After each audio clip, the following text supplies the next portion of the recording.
동결된 일에 대한 이제 분석 평가 그런 건 역사학자들이 잘해요. 이게 전공이에요.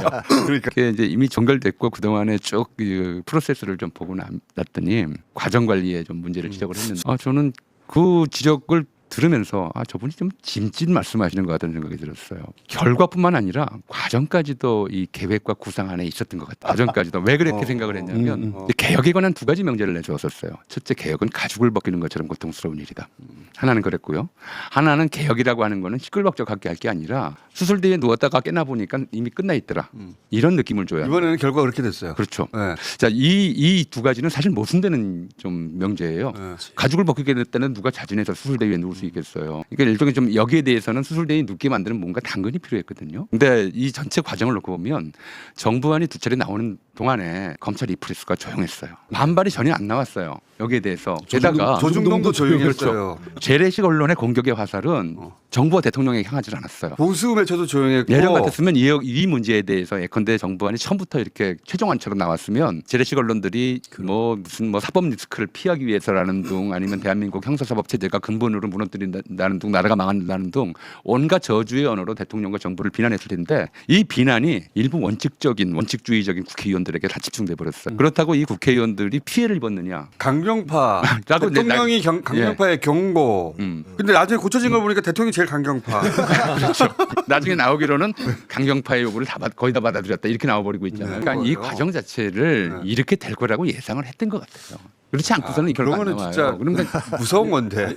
재래식 언론들의 집중 공격을 받았던 분들은 오히려 이제 어떻게 돼 버렸냐면, 조조군 화살 10만 개를 받아서 그냥 노획해버린 제갈량처럼 돼버린 거예요.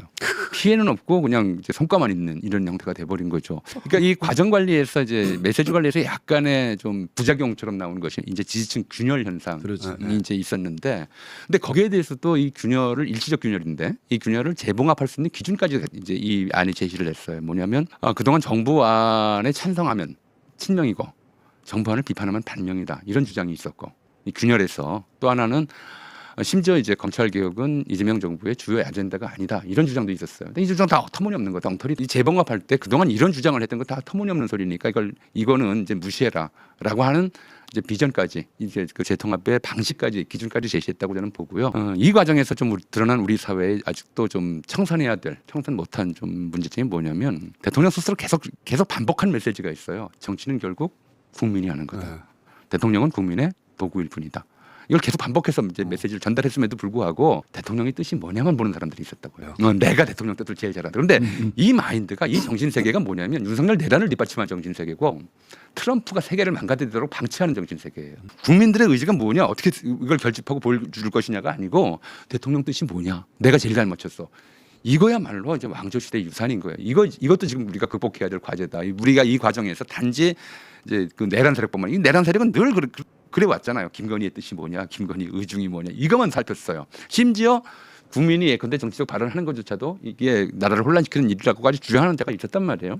근데 이걸 이제 극복해야 되는데, 아직도 우리가 이른바 이제 이 내란 극복이라고 하는 과제를 근본적으로 해결하기 위해서 대통령 메시지 되돌아보면 되게 명쾌해요. 그렇죠. 수기해라. 결국 국민이 결정한다. 그렇죠. 지금 다 이어보면 딱 그대로 됐거든요. 원래 초반에 말들이 나왔던 게, 너무 검찰이 개혁 대상인 법안에 검찰이 너무 관여 많이 한 거 아니냐. 그리고 주무가 민정이니까 그것도 검찰이잖아요. 검찰의 시각에 곳곳에 녹아 있는 게 아니냐는 게 우려였고.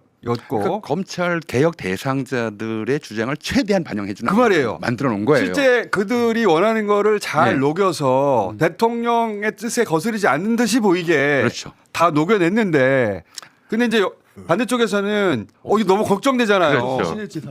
걱정했잖아요. 근데 그 마지막에 불신 걱정까지 예상하셨을 것 같아요. 다 모아가지고 다 말했어 이제. 그렇죠. 알았어요. 이건 통삭제. 그런 하는 걸 맨 마지막에 이 민정수석을 빼고 했단 말이죠. 검찰 요구는 다 반영됐잖아 이제. 그러니까 이제는 국민 눈높이에서 다시 마지막 점검할게, 이렇게 된 거 아니에요? 설계가? 그러니까 개국 철거 때랑 비슷해요. 그래. 그때 또 개국 철거 대상 불법 업소들 업주들 얘기 다 들었잖아요. 욕 비슷한 얘기까지 다 들었잖아요. 다 듣고 나서 이제 결정을 한단 말이에요. 대안까지 나와서. 이 어떻게 되냐면은, 그래서 자기들 뜻대로 되는 줄 알고 조용히 있다가 그렇죠. 하루아침 다 통과돼 버렸어. 뭐 이렇게 이 프로세스 쓸 시간이 없어. 그렇게 돼버린 거예요. 그러니까 쉽게 말하면 이 개혁안 자체가 심각하게 사회적 갈등을 그 폭발시킬 수 있는 폭발력이 굉장히 강한 강한 주제였는데 주제였죠. 이 주제에서 개혁 대상이나 그동안의 기득권 세력에 반발할 여지를 안 준 거야. 그러니까 타이밍을 놓치게 만들어 버렸어요. 뜻대로 되는 것 같다라고 예. 우리 조용히 있자. 자기들끼리 싸우는 것 같으니까. 강경파만 공격하면 된다. 이렇게 그래서- 만들어 버린 거야. 그래서 대통령이 이쪽 편을 들어주는 것 같으니까 왜 강경파 왜 그래 하고 강경파만 언론도 때렸어요. 그렇죠. 그리고 조용히 야 이거 넘어간다. 근데 하루 아침에 알고 봤더니 정반대가 나와서 하루 아침에 그 수술 때 깨봤더니 그 말이 맞는 말이죠. 그러니까 이게 개혁 가죽을 벗기는데 수술 때는 눕혀야 되잖아. 근데 눕혀야 되는데 이게 안 누우려고 그러니까 애초에 누울 수 있는 이거 성형 수술이야. 쉽게. 성형 수술이야. 가벼워. 쌍꺼풀만 고치는 거. 아니 이렇게 이번에 돼버린 거야. 대통령 지지철하는 사람들 무지 많았잖아요. 다 돌아갔겠지 이제.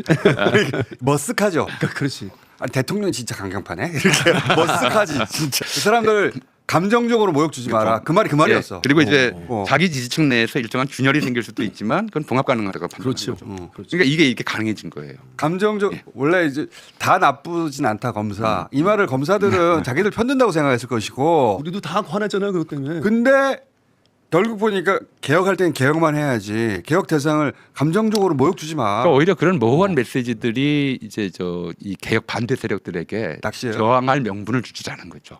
이게 좀 정신없이 엉뚱한 데다가 화살을 쏘고 났더니 화살 10만 개가 저편에 가 있는 거예요. 그 사람들의 입장에서 볼 때는 조주군이 돼버리. 저는 일단 정치 검찰의 부활을 차단할 수 있는 제도적 법적 장치가 마련된 의미가 있고 또 근본적인 사회 대개혁으로 넘어갈 수 있는 조건이 마련됐다. 이런 점에서 이번 개혁에 대해서 높게 평가를 하고 싶고요. 원래 이 검찰 개혁은 국힘하고 붙어야 되는 거거든요. 그렇죠. 맞아요. 그리고 검찰도 안 튀어나오고 국힘도 안 튀어나오고 민주당 국힘이 조중동도 안 튀어나오고 피 터지게 싸워야 되는데 뭐 내용적으로 보면 민주당 내에서 막 좀 하다가 저쪽은 관망하다가 갑자기 개혁이 돼버리는 갑자기 이런 이제 결과가 하루아침에. 초래됐다. 이미 끝난 다음에 가서 뒷부지게 만들어 버린 예, 거죠. 그게 이제 뭐 어떻게 할 수가 없어. 지나가 버려가지고. 의도한 거였다면 정말 천재적인 거고. 그건 진짜 선제적인 거예요. 의도는 그렇게 보이더라고요. 계획이 있었다니까. 예. 국민적 압력이 커지는 거를 받아들이는 형식을 취하면서 실질적으로 국민들의 의사를 대변하는 네, 그런 정치 스타일을 계속 보여왔다. 본인이 목소리로 세게 낸다기보다는 국민들의 여망을 봐라. 이렇게 그 그렇죠. 힘을 그냥 동력으로 네, 맞습니다. 개혁으로 이어버리는. 트럼프 참전 문제도 거기 오라고 하잖아요. 군함 보내라고 하잖아요. 아마 똑같은 작전이 나오지 않을까 싶어요. 그러니까 우리는 이게 정부에서 보낼까 뭐 검토하고 그럼 국민들은 막 안 된다라고 국민들이 너무 안 된다고 하네요. 이분이 원래 이거 다 설계한 건가? 그렇게 보이더라고요. 제가 말은 하지 않았는데 소위 이제 강성이라고 언론이 막 공격했던 추미애, 예. 김용민, 또 박은정 의원 이런 분들이 모여서 수정했다는 거잖아요. 한 줄. 그럼 수정해서 갔더니 아니 이런 오해 소지가 있는 걸 삭제하세요. 그러니까 그 수정안이 타협안이었어요. 그렇죠. 타협안이라고 생각했던 거예요. 네. 근데 대통령은 이 타협이 필요도 없다. 이거는 원칙이다라고 해서 이거 내버린 거죠. 그 정도 예. 생각을 하는 분이라면 그 지금 약간 그 가설이 예. 설득력 약간 얻죠. 일부 약간의 좀 예상치 못한 문제는 있었지만 과정은 전체적인 좀 계획 안 내에서 진행되었다라고 생각하실 것 같더라고요. 트럼프는 왜 이러는 거예요? 왜 매일매일 말을 바꾸는 거예요? 진짜로 매일매일 바꿔요. 어제는 와라. 내일은 필요 없다. 다음 날은 또 올래. 매일 바꿔요. 매일. 왜 이러는 걸까요? 트럼프가 원래 좀 솔직하긴 합니다. 속에 있는 거를 바로바로 발설하는 스타일이긴 한데 네. 거기에다가 최근에 이 당황하고 혼란하는 징후가 마음대로 안 되거든요. 지금 호르무즈 해협에 군함을 보내라는 것도 사실 따지고 보면 자기들이 봉쇄를 해제 못하니까 그러는 거 같아요. 미국이 할 수 있어서 벌써 해제를 했죠. 안 되니까 와라. 그렇죠. 근데 뭐 처음에 다 거절했단 말입니다. 그러자 보도에 의하면 트럼프가 그렇게 화를 내는 건 처음 봤다. 그러고 승질나 가지고 한 말이 오지 마. 그랬는데 이 말을 또 바꿀 겁니다. 분명히. 이미 바꿨어요? 이미 바꾸고 있어요. 오래잖아요. 또 오라 할 겁니다. 또 이렇게 오라고 하면 다른 나라들이 어떻게 반응할까 궁금하네. 이렇게 말을 바꿨어요. 바로 오라고는 말 못하고 반응이 궁금하네. 안철수, 윤호개인 보내자고 그러잖아요. 그렇게 윤석열이 지금 집권하고 있어서 봐요. 아이고. 우리 1번으로 가겠습니다 했을 거예요. 그걸 떠나서 지난 대선 때도 이준석이 이 대통령한테 뭐를 얘기를 했냐면 중국이 대만을 침공하면 어떻게 할 거냐. 그랬죠. 그렇지. 그리고 뭐 너무 친중적 아니냐. 예. 이렇게 얘기를 했어요. 그러면서 우리가 중국이 대만을 침공했을 때 가만히 있으면 우리가 남침을 당해도 미국이 가만히 있지 않겠느냐. 이런 얘기까지 했었단 말이에요. 그리고 그에 앞서 윤석열도 대통령 되고 나서 헛소리를 한 거죠. 양안 대만의 양안 관계의 무력으로 현상 변경은 절대로 용납하지 않겠다. 이런 얘기했다가 중국에서 뭐라고 그랬냐면 불장난하다가 버려 다 죽는다고까지 맞아요. 얘기했어요. 그야말로 이제 외교적으로는 최악의 그치. 가장 강력한 반발을 불러일으켰던 것이고 중국하고는 다 끝났지. 그때 끝났죠. 네. 그리고 이번에도 타카이치가 총리 되자마자 대만 유사시 집단 자위권 행사할 수 있다고 얘기를 했다가 지금 중국과 일본이 이제 극악한 관계잖아요. 근데 이 중국의 대만 침공설이라고 하는 게 한미일 극우를 묶어주는 공동의 연대 의식이에요. 그런 것 같아요. 중국이 대만을 침공할 때에 대비해서 한미일 군사동맹을 평상시 대만에 관심도 없으면서. 강화해야 되고 그를 위해서 한국에서는 특히 한국 내에 친일 감정을 친일 담론을 유포시켜야 되고 그래서 독립운동가 모욕하고 친일파 찬양하고 하는 일들이 윤석열 정권 때 적극적으로 이루어졌던 거거든요. 그러니까 중국이 대만을 침공하면 어떻게 하느냐는 얘기를 계속 해온 이유 중에 하나가 뭐냐면 특히 이번에 내란 외환을 겪으면서 북한은 윤석열이 그렇게 자극을 해도 꼼짝도 못하더라. 그러니까 북한 위협설이라고 하는 게 상당히 약해졌어요. 그자들 중국 위협설로 바꿔치기 하는 그런 과정들이 이제 한국 극우 담론에서 나타나는 현상인데, 근데 그게 사실이라면 지금 중국이 만약에 대만을 침공할 게 사실이라면 기정사실이라면 지금보다 좋은 기회가 어디 있어요? 그렇지. 그렇죠. 지금 미국의 군사력이 그 호르무즈 해협으로 쭉 빠져나갔고 한국에 있던 미사일 떨어지는데 지금. 사드 패트리어트까지 빼가버렸잖아요. 그러니까 얼마나 없으면 지금 같은 때가 중국한테는 만약에 정말 대만을 저럴 침공할 생각이 쳤어요, 있으면 시진핑 생전에 이런 게 다시 안 와요. 그렇죠. 그럼 우리가 이 과정을 보면서 저 중국의 대만 침공설이라고 하는 게 터무니없다. 저건 일종의 쉽게 말하면 한미일 군사동맹 미국 패권을 통한 한미일 군사동맹 강화를 위한 좀 사기였다. 중국 입장에서는 자기 땅이라고 보더라고요. 그렇죠. 아니 당연하죠. 자기 땅에 자기 백성일 사람들을 거기다 미사일을 왜 쏘겠어요? 아니, 대만 그러니까 특히 문제가 되는 게 우리가 자꾸 착각하는 게 이준석이 착각했던 게 뭐냐면 남북한은 유엔 동시가입국이에요. 그렇죠. 국제법상. 근데 우리도 국제법적으로 대만을 인정하지 않아요. 맞아요. 대만은 국가가 아니야. 유- 대만 대사관을 중국한테 줘버렸어 우리가 대사관. 맞아요. 그런 상태란 말이에요. 근데 마치 그걸 남북한 관계처럼 얘기를 하는 것 자체가 일단 사실을 오도하는 것이 그래서 뿐더러. 국가관계가 아니라 양화관계라고 하죠. 그들은. 그렇죠. 아니 1894년 일본에 빼앗겼다가 그렇지. 빼앗겼던 땅이에요. 수복을 못한 채로 국민당이 잠시 다시 정부하고 있는 땅이라고 중국은 그렇게 생각을 하는 거예요. 근데 그걸 떠나서 지금 그래서 이런 상황들이기 때문에 일단 좀 이 중국의 대만 침공설을 전제로 한 사고 방식 우리가 좀 버려야 되는 것이고 다만 한 가지 쓸모는 있어요. 뭐가 쓸모가 있냐면 트럼프가 군대 파견해라 그러면 우리가 거꾸로 물어봐야 돼요. 중국이 이 시점을 노리고 대만 침공하면 어떡할래? 우리가 있어줘야 된다 같은 얘기들.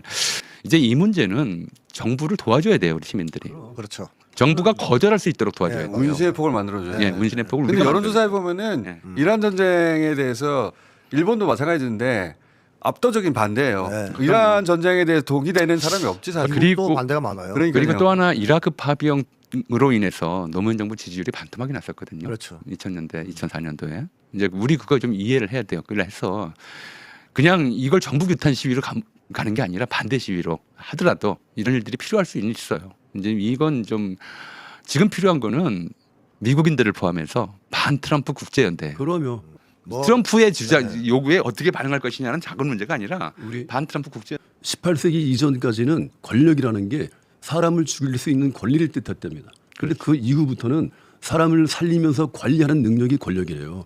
그런 차원에서 본다면 지금 트럼프는 아직도 미개하고 야만의 세계에 살고 있는 치매에 걸린 노인네가 지금 칼자루 들고 휘두르고 있는 것이다. 이렇게 칼도 보여요. 아니야 화염 방사기 들고 있어요. 바람은 이름을 바꾸며 분다. 어제의 그림자는 오늘의 빛을 입고 돌처럼 엎드려 있던 강바닥이 비 한 번 지나가자 제 몸의 깊이를 자랑하기 시작한다. 불꽃을 피해 숨던 쓰레기들이 새벽이 오자 햇살의 편을 든다. 먼지 쌓인 거울은 손자국 몇 줄로 닦인 척 빛나고 얼굴은 바뀌지 않았는데 표정만 바뀌었다.